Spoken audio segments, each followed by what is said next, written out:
జిల్లాలోని law and order సమస్యలను పరిష్కరించేందుకు ప్రతి సోమవారం ఎస్పీ కార్యాలయంలో నిర్వహించే ఎస్పీ గ్రీవెన్స్ కు ఫిర్యాదుదారులు పెద్ద సంఖ్యలో తరలివచ్చారు. గ్రీవెన్స్ కు హాజరైన ఫిర్యాదుదారుల నుండి ఎస్పీ అర్జీలను స్వీకరించి అర్జీలలోని సమస్యలు సత్వరమే పరిష్కారమయ్యేలా చూడాలని అధికారులను ఆదేశించారు. గ్రీవెన్స్ వద్ద కలిసిన మీడియాతో ఫిర్యాదుదారులు తాము ఎదుర్కొంటున్న ఇబ్బందులు, తమకు జరిగిన అన్యాయాన్ని వివరించి ఆవేదన చెందారు.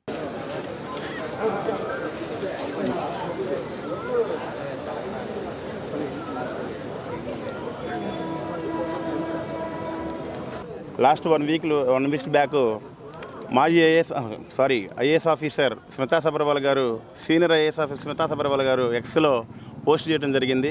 సబ్జెక్ట్ ఏంటంటే దివ్యాంగులు సివిల్స్లో దేనికి పనికిరారు అని చెప్పి ఆమె ఎక్స్లో పోస్ట్ చేయడం జరిగింది.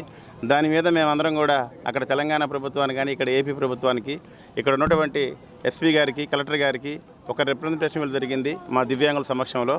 సో మా డిమాండ్ ఏంటంటే, ఇప్పుడు ఆవిడ ఏ విధంగా ఒక సీనియర్ ఐఏఎస్ ఆఫీసర్ అయి ఉండి రాజ్యాంగాన్ని ఉల్లంఘించి ఒక రాజ్యాంగపరంగా ఉన్నటువంటి దీంట్లో ఉండి మాట్లాడటం అనేది చాలా బాధించింది.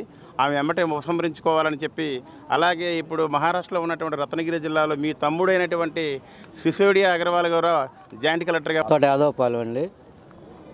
నా పేరు నగుల ప్రసాద్. మా దగ్గర ఊళ్ళో 50-60 మంది దగ్గర డబ్బులు తీసుకొని ఒక అతను తులిమిలి గోపి అనే అతను పరారైపోయాడండి. మాకు న్యాయం జరగాలని మేము కోరుకుంటున్నామండి. మేము వడ్డీకి వ్యవసాయ ఖర్చులు కానీ వడ్డీలకి తీసుకున్నాడండి. నోటు రాసి ఇచ్చాము. వ్యవసాయమేనండి చేసేది. బంధువు కాదండి, ఒకళ్ళకి బంధువే. పోయాను, వెళ్ళి అడిగాము డబ్బులు ఇవ్వమని. అంటే నా మీదే కేసు పెట్టి నన్ను జైలు పాలు చేయాలని చెప్పిందండి. నా 50,000 రూపాయలు నా దగ్గర తీసుకుంది. మళ్ళీ మా అమ్మ దగ్గర 50,000 తీసుకుంది. మా అమ్మ పింఛన్ డబ్బులు దాచుకొని ఆమెకి ఇచ్చిందండి. అందరి దగ్గర అట్టే వెళ్ళిపోయారండి. ఇదిగో అంతమంది 60 లక్షల దాకా తెచ్చాడండి మా ఊళ్ళో. ఇదిగోనండి వీళ్ళందరూ ఇచ్చిన వాళ్ళేనండి.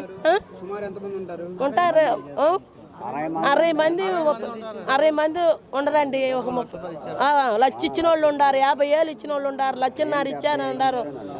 ఒకళ్ళైతే పొలం అమ్ముకొని బాకీలు తీర్చుకుంటే వాళ్ళ దగ్గర 5 లక్షలు ఉంటే నాకే ఇవ్వమన్నాడండి. వాళ్ళు 2,00,000 ఇచ్చి కథవాయి పక్కన వాళ్ళకి ఇచ్చుకుంటే ఆమె చచ్చిపోతే వడ్డీ కూడా ఇస్తానని చెప్పాడండి. అడిగితే ఎటో వెళ్ళిపోయాడండి. సంవత్సరం అయిపోయింది. పెళ్ళాం దగ్గర పోతే నాకు సంబంధం లేదు, మా ఆయన వచ్చి మా ఆయన అడుక్కోండి, నాకు తెలియదు, వాడిని అడుక్కోండి అని చెబుతుందండి. మేము వెళ్ళి ఇంట్లోకి వెళ్తే తలుపు తెస్తాను, గేటు తెస్తానని చెప్పి తాళం 10 మందికి మోసం చేసి గేటు వేసుకొని నాన్నకి వెళ్ళిపోయిందండి. వెళ్ళిపోయిందని పోట్లాడానని నా మీద కేసు పెట్టింది. మా పిల్లల స్కూల్కి వెళ్తానికి కూడా లేదండి.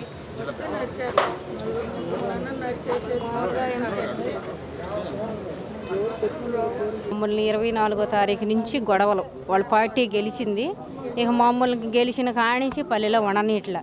అదేమంటే మీ భర్తలు 5 సంవత్సరాలు పల్లెకి వచ్చే పని లేదు, లంజాట్లారు, మీరు కూడా ఉండవద్దు, ఇల్లు వదిలిపెట్టిపోండి అంటున్నారు.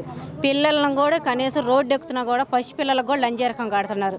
అసలు మమ్మల్ని ఉండనీయట్లేదు పల్లెలో. లంజలారా వెళ్ళిపోండి, మీ మొగుళ్ళు వెళ్ళిపోయారుగా, ఈ 5 సంవత్సరాలు రాబాకండి పల్లెలోకి అంటున్నారు. ఏడుచుకుంటున్నాం, కనీసం మంచిని దాటానికి కూడా లేవు. ఎన్నో బాధలు పడుతున్నాం. ఇంతకు కారణం 3 చేస్తున్నారు.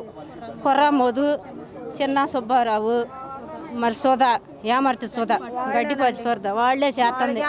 వాళ్ళు 50 మంది కుటుంబాలని మేము పల్లెలకు రానివని చెబుతున్నారు. ఎన్నో కష్టాలు పడుతున్నారు.